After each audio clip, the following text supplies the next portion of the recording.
Pretty incredible, huh? Yeah. Yes. How's everyone doing this morning? We'll just start here, then we'll just go person by person. I really want to know. So, I'm going to say a statement. I'm going to ask you if it resonates. And the statement will go like this. Just as important as the life you live is the life you leave behind. Just as important as the life you live is the life you leave behind. Resonate? Yes. Doesn't resonate? Uh-oh. I heard uh-oh. My answer is that it's conditional. It depends. If what I leave behind is defined by my stuff, then not so much. You know, who's going to get my music collection? Who's going to get what's left in my bank account? Who's going to, am I going to put Cold Stone out of business because I'm not buying ice cream anymore? I mean, it doesn't resonate if it's just about stuff. I've actually been trying to apply in my New Year's resolution the rule: if you haven't used something in a year, throw it away. I'm working on it, doing my best, but I like that rule. But it doesn't resonate if what I leave behind means stuff. Nor does it resonate if what I leave behind is some sort of knowledge of who I am, some sort of name recognition or fame. They do have the idea in some spiritual traditions that your soul exists as long as you are remembered. And I like that. And yet at the same time, no matter how famous or well known my name may become, who I am ultimately is such an intimate experience, known only by myself and maybe a few, even if I get up talking about myself every Sunday. It's not known by too many people. So I don't think in this sense either does the life I leave behind become as, if not more important than the life I live.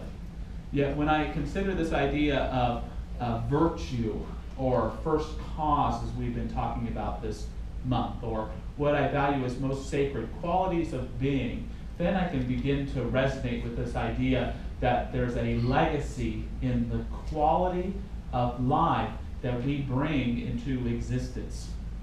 When I think of the idea of freedom that Thomas Jefferson brought, when I think about the idea of self-sufficiency that Emerson brought, or in a more religious context, in the idea of unconditional love and forgiveness that Jesus brought, or the idea of conscious living and mindfulness that the Buddha brought. Well, that's where it's at.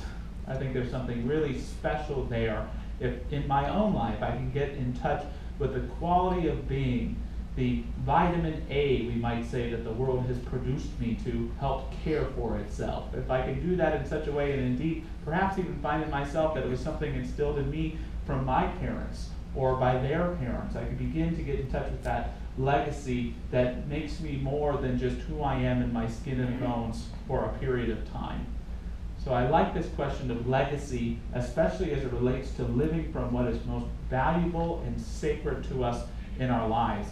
And it just happens as this conversation was coming along, we have a member of our congregation, his name is Dr. Hyder, Zahed, who has written a book on legacy. Isn't that cool? Isn't that convenient? And I love the idea that the wisdom and sacredness in this room is in every seat, that we can get up here and share who we are and share our story. And I'm so happy that Dr. Hyder has agreed to come up and share with us a little bit about his spiritual journey and the book that he's written called Create Your Legacy. So let's give him a round of applause.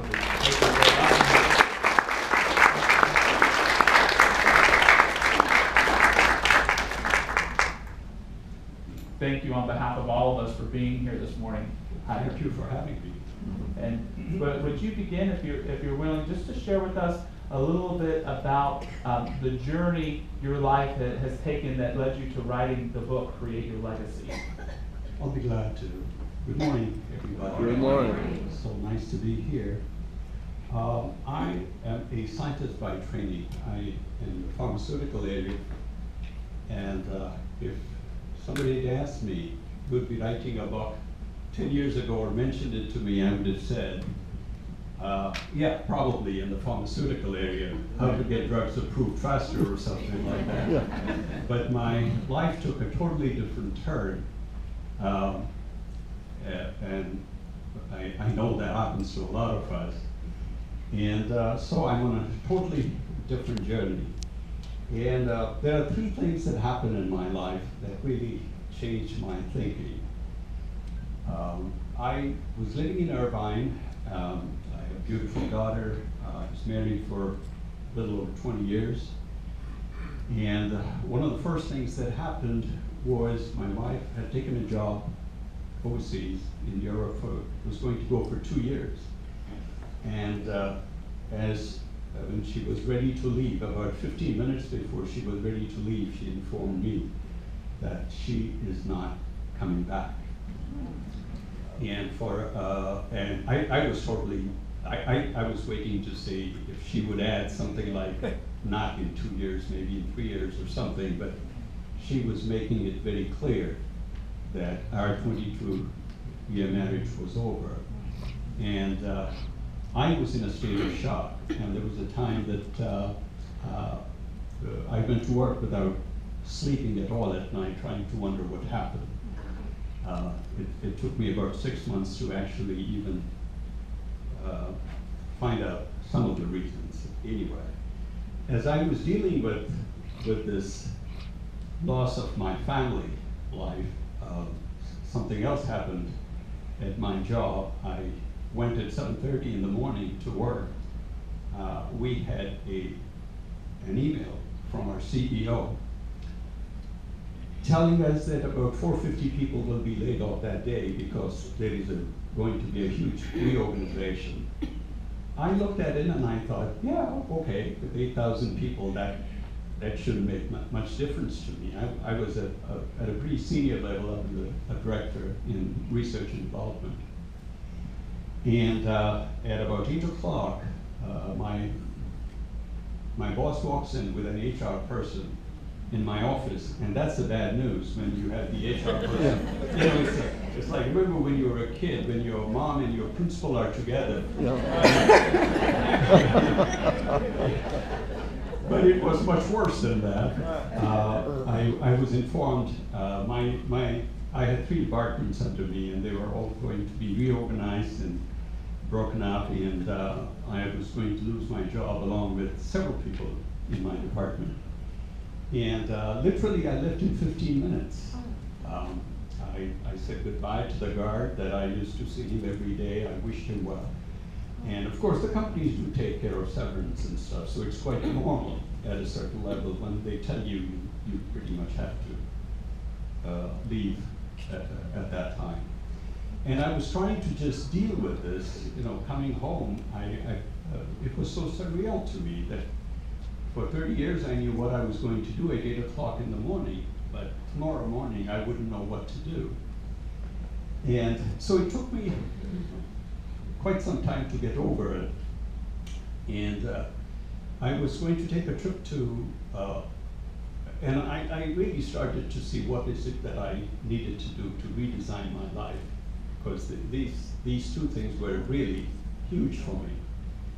And I was going to take a trip to Italy, and I thought I'd just go to the gym twice so that I may not have time to go exercise. And while I was working out in the gym, I had a heart attack. And I was in ICU for about 5 days, and then of course I had the surgery and all that stuff. And I got back, and with the medications and all the 3 major events in my life, I went into a period of deep depression. And the only way I said I could get out of this is to redesign my life totally. There was no other way out for me. And this is, while I was going through all this, there was one source of strength to me. I had a note from my mother. My mother had passed away about 10 years ago. And my mother used to write a diary, And 2 years after she passed away, my sisters were looking through her things to keep and what to throw out, and they found her diary, and they were flipping through the pages, and there was a page about me that my mother had jotted down. And this was like 10 years ago. She said how much she loved me, how much happiness I had given her. I have never talked back, just really good things, and the note ended up with the blessings in this life and the next. And my sisters had made a copy of that and sent it to me. So I took the letter out. This was the time. And as I read her note again and again, I realized, you know, how what she's telling me is really was her legacy to me, that how much she loved me. And I started to think, what is it that I am doing, or how do I want my daughter to remember me? What is my legacy? And that was really the beginning of thinking, you know, how I would change my life. So we've been talking about first cause this month, and in one way we talked about getting to it in meditation, but in another way we can get to it by having everything that we think is most important to us stripped out from underneath us, which in a way sounds like what you're sharing, Hyder, to have this idea of a primary relationship stripped away, primary employment or job stripped away, and then to even have to confront the fragility and the vulnerability of your own body, to be left with the question, who am I? And then in an almost a mystical or serendipitous type of way, to have this message of the legacy of your mother being called in you with that question of who am I, and what now do I have to give, and what now do I have to live for? And I know that for you, that turned into a 4-point system, 4 portals that you call it to living your legacy. Would you be willing to tell us a little bit about those? Yeah, I'll be glad to. It is in your program, isn't it? It is. Yeah. And I started to write down what is important to me as I redesign my life. And some of the things that I did learn when I was a kid, my mother was a very loving person, and she lived in gratitude all the time. So I had to jot that down. And my father was a very gracious, generous, and a compassionate person. And I started to reflect on that, the kinds of things my dad did. I don't ever recall going anywhere with him where he would not take a little, gift with him. So I started to see that these are the values that I grew up watching my parents, and I wanted to make that as a part of my my legacy that I would be leaving for my daughter. And as I put this together in a circle of love, generosity, gratitude, compassion, that was LGGC, that became legacy. And hence the title of my book, Create Your Legacy, 4 Portals to Living a Life of Love and Caring. By the way, I also write a weekly weekly blog on the Huffington Post, and I just wrote about my mother's note that was published yesterday. What a coincidence. And so basically, I am talking about living a life with these 4 virtues of love, generosity, gratitude, compassion. When people think of legacy, you're always thinking of what you're going to leave for your children, your possessions, cars, jewelry, houses, and things. But what I'm stating in this book is, if you live a virtuous life, don't worry about your legacy. Your legacy will be ongoing. You will leave an enduring legacy. And But what I love about what you've done, it's easy for us to say, what are the 4 coolest qualities that I care the most about? I can say loving and integrity, honesty, and it's something I love about Dr. Hyder's work, because they may be different for us. There may be 3, it may be 6. But it's so easy to say, these are the things that I think are important to me, and this is how I practice my everyday life.